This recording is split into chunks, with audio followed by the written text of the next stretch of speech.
কি বলেন? জামাত ইসলামী আপনাদের সাথে কারোর সাথে চ্যালেঞ্জে যেতে চায় না। আপনিও যদি কালকে বলেন আমরা ইসলামের ভিত্তিতে এই দেশ পরিচালনা করব এবং শান্তি প্রতিষ্ঠা করব, জনগণের কল্যাণ তাদের অধিকার নিশ্চিত করব, আমি শফিকুল ইসলাম মাসুদ ঘোষণা দিচ্ছি আমি প্রথম আপনার দলের কর্মী হয়ে যাব। আপনি নেতাই থাকবেন। জামাত ইসলামী পদ পদবী নেতৃত্ব প্রধানমন্ত্রী এমপি আর দেশ চালাবার রাষ্ট্রপতি হওয়ার জন্য রাজনীতি করে না। আর আপনারাই শুধু নির্বাচনের কথা আসলে ইসলামের কথা তোলেন। আজকে যুদ্ধ হবে মসজিদ চালানো না রাষ্ট্র চালানো নিয়ে। আর আমরা কি শুধু মসজিদ চালাবে নাকি রাষ্ট্র চালাবে?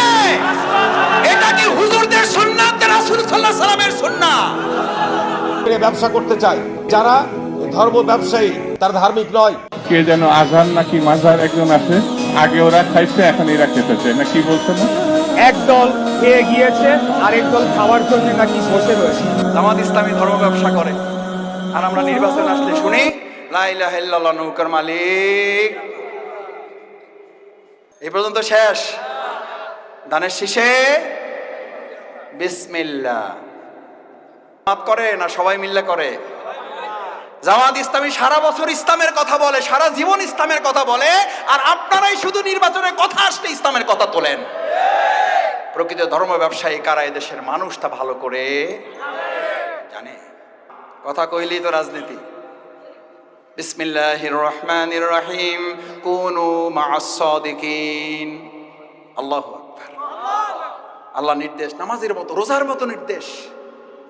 তোমরা দর্শকদের অনুসারী হও, গাঁজাখোরদের, নেশাকারীদের, সন্ত্রাসীদের, সাদাবাজদের, দখলদারদের মা'আস সাদিকিন, তোমরা অনুসারী হও সত্যবাদীদের। কার নির্দেশ? জামাতের আমিরের, মাওলানা আবুল হোসেন ভাইয়ের, শফিকুল ইসলাম মাসুদ গুনাহগারের। আরে ভাই কার নির্দেশ? জোরে বলো। বিপদ থেকে মুক্তি চান যারা, লাগবে রাজনীতি মুক্তি দেবেন আল্লাহর বিধান।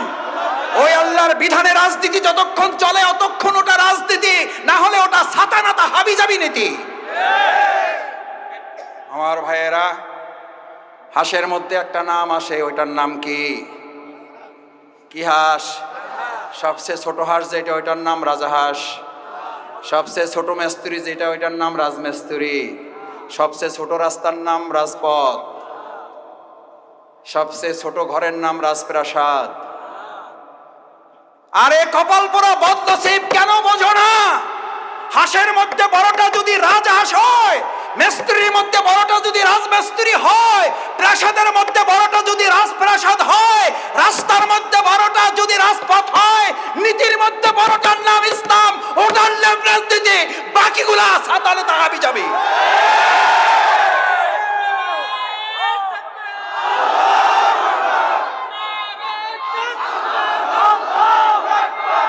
আমরা রাজনীতি করব না। আমাদেরকে রাজনীতি করতে নিষেধ করেন, আমাদেরকে রাজনীতি করতে নিষেধ করেন। রাজহাঁসকে পৃথিবী থেকে বিদায় দেন। রাজমিস্ত্রিকে বলে দেন তোমাদের আর রাজমিস্ত্রি করে চলবে না। রাজপথ বাদ দেন, অলিগলিতে হাঁটেন। রাজপ্রাসাদ কন্ট্রোল করবে আগামী দিনে ইসলামের রাজনীতি।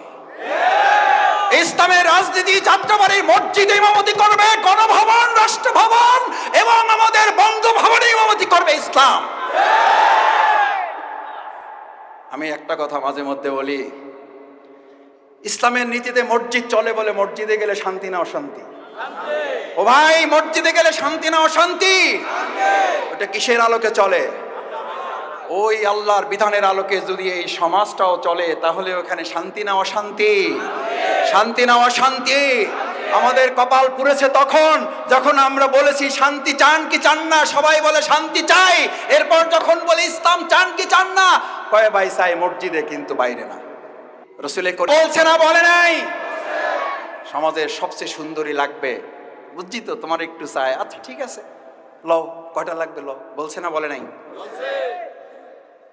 গাড়ি বাড়ি লাগবে, কি লাগবে বুঝছি, একটু গরিব টরিব আছো, একটু টাকা পয়সার প্রতি একটু। আমাদেরকেও এখন কেউ কেউ বলে ঘটনা কি, জামাত ইসলামে একটু লাফায় লাফায় ভাব। মুহাম্মদ রাসূলুল্লাহ সাল্লাল্লাহু আলাইহি ওয়াসাল্লামকে একই কথা বলা হয়েছে, এবং সেটা কি মুসলিমরা বলেছে না কাফিররা বলেছে? মুসলিমরা বলেছে না মুশরিকরা বলেছে? কাফিররা বলেছেন, আবু জেহেল আবুল হাবেরা বলেছে। কোরআন নাজিল হয়ে গেল, বিসমিল্লাহির রহমানির রহিম, ওয়াদ্দু লাউ তুদহিনু ফায়ুদহিনুন ফালা তুকাজ্জিবুন। এরা অবশ্যই মিথ্যাবাদী। ফালা তুতিল মুকাজ্জিবিন ওয়াল কাফিরিন ওয়াল মুনাফিকিন। মুহাম্মদ সাল্লাল্লাহু আলাইহি সাল্লাম ওরা আপনার কাছে প্রস্তাব নিয়ে আসছে, শুধু মসজিদে থাকো, কোনো অসুবিধা হবে না। শুধু গাড়ি বাড়ি সম্পদ দিয়ে থাকো, কোনো অসুবিধা হবে না। শুধু রাষ্ট্র পরিচালনায় তুমি মাথা ঘামাইতে। লড়াইটা কি মসজিদ চালানো নিয়ে না রাষ্ট্র চালানো নিয়ে? যুদ্ধটা কি মসজিদ চালানো নিয়ে না রাষ্ট্র চালানো নিয়ে? আরে ভালো করে বোঝা যায় না? না যায় না? তোমার নেতা আমার নেতা বিশ্বনবী মুস্তাফা, তোমার নেতা আমার নেতা বিশ্বনবী মুস্তাফা। রাসূল করিম সাল্লাল্লাহু আলাইহি সাল্লামের টুপির সুন্নাত মানবেন, লম্বা জামার সুন্নাত মানবেন, দাড়ির সুন্নাত মানবেন, খাওয়ার আগে পরে মিষ্টির সুন্নাত মানবেন, দুপুরে খাওয়ার পরে কাইলুলার সুন্নাত একটু মানবেন। কিন্তু যে রাসূল সাল্লাল্লাহু আলাইহি সাল্লাম ইসলাম দিয়ে মসজিদে নববীর ইমামতি করেছেন, আবার মসজিদে নববী রাষ্ট্র পরিচালনা রাষ্ট্রপতির দায়িত্ব পালন করেছেন, এই সুন্নাত আপনি না মেনে কাল কিয়ামতের দিন সুপারিশ পাবেন। কে কে হাত জাগান? জাগান হাত।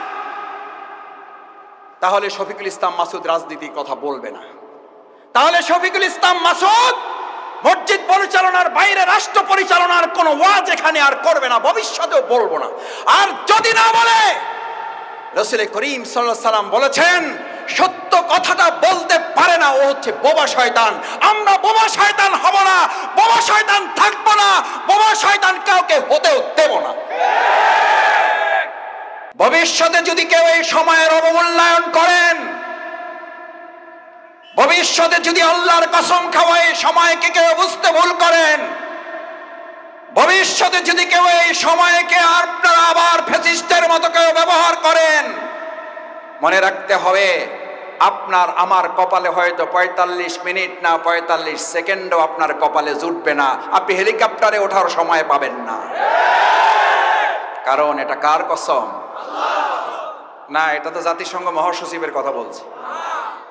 আচ্ছা, যদি জাতিসংঘ মহাসচিবের কথা না বলি, যদি এটা কোনো প্রধানমন্ত্রী, এটা যদি কোনো রাষ্ট্রপতি, কোনো দলের মন্ত্রী এমপি অথবা দলের কোনো আমির অথবা দলের কোনো সভাপতি চেয়ারম্যান মহাসচিবের কথা না বলি, যদি এটা কোরআনের কথা বলি, তাহলে যদি শফিকুল ইসলাম মাসুদের গা জ্বলে, তাহলে বুঝতে হবে ওই ব্যক্তির সাথে কোরআনের সম্পর্ক নাই, ওই ব্যক্তি কোরআনের বিরুদ্ধে শত্রু, কোরআন সহ্য করতে পারে না, কোরআন বিরোধীদেরকে আল্লাহ সহ্য করেন না।